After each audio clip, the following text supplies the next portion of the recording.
The president spent part of yesterday at the U.S. Mexico border, pointing out a rebuilt section of wall completed last fall and claiming it as part of the wall he's been demanding be built since his 2016 campaign. Mr. Trump also announced that the U.S. can't accept any asylum seekers or undocumented immigrants at the southern border because, quote, our country is full. For more on the president's visit and what's next, Michel Marizco, senior editor for public radio station KJZZ's Fronteras desk, joins us now via Skype from Tucson, Arizona. Thanks for being with us. Right now we have the president kind of backing off of the let's seal the border completely threat. But what happens each time the president says something like this to the local businesses, the residents that actually live along the border? Two things happen. First, there are partial shutdowns. Let's start there. Those started at about the same time that he initiated the first threat about a week and a half ago. What's been happening is they have been partially closing down certain shipping lanes between the U.S. and Mexico at Otto and Mesa, at let's say at El Paso and Juarez, and then here in Nogales. Those are already adding hours of wait time. For example, in El Paso, upwards of 9 and 10 hours of shipping just waiting in Mexico to cross.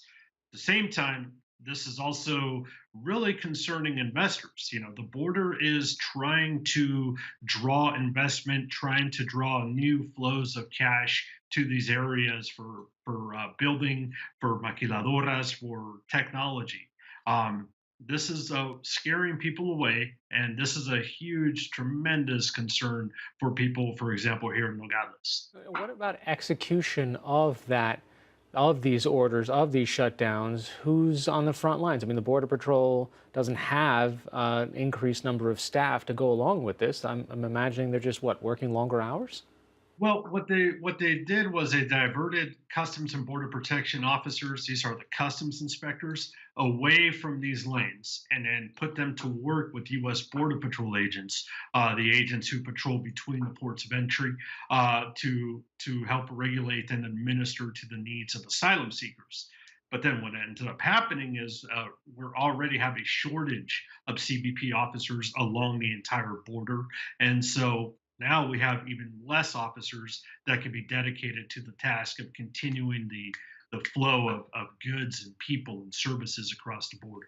What about the Mexican government's response to all this? So Mexican President Andres Manuel Lopez Obrador has played a very careful role here. In the first case, he's been somewhat dismissive. He said that he didn't believe President Trump would actually shut down the border. He was right about that. But he has also been boxing himself into a corner where even though he continues to give small concessions, for example, there is at least a suggestion that Mexico has been increasing deportations of Central Americans on behalf of the U.S. Every time that they give a little bit of acquiescence there, the criticism has been coming in that the U.S. just demands even more from Mexico. KJZZ and the Fronteras desk is Michel Marizco joining us via Skype today from Tucson. Thanks so much. Thank you.